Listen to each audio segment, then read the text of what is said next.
ఆయన ప్రభుత్వంలో పెద్ద ముఖ్యమంత్రి అనేది, పార్టీ అనేది అధ్యక్షుడు ఉంటాడు ఇక్కడ. సో రాహుల్ గాంధీ గారే వంశీచంద్ర రెడ్డి తర్వాత మా ఇన్ఛార్జ్ సెక్రటరీ వీళ్ళందరినీ ఆయన ఇంటికి పంపారు. వాళ్ళ విలువైన సమయాన్ని జీవన్ రెడ్డి లాంటి నాయకుడి కోసం కేటాయించారు. మరి జీవన్ రెడ్డి మర్యాద దక్కించిండా? మంచోడు అంటే మంచం మొత్తం ఖరాబ్ చేసినట్టు ఉంది ఆయన కథ మొత్తం. కాబట్టి అదే అంటున్నా, ఇవాళ రేపు ఒకరోజు 2 రోజులు యూట్యూబ్లో ఆడేడ జీవన్ రెడ్డి అది ఇది అంటాడు. అరే ఇవాళ బీఆర్ఎస్ పార్టీ కాంగ్రెస్ ప్రభుత్వాన్ని పడగొడతా అంటే ప్రజలు నిలబెడుతున్నారు.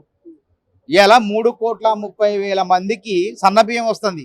బంజారా హిల్స్ జూబ్లీ హిల్స్లో బడాబాబులు శ్రీమంతులు ఏ అన్నం తింటున్నారో సామాన్యులు కూడా ఇవాళ సన్నబియ్యం తినుకుంటూ ముద్దకి రేవంత్ రెడ్డి దేవుడు అంటున్నారు. కాంగ్రెస్ పాలన కావాలంటున్నారు.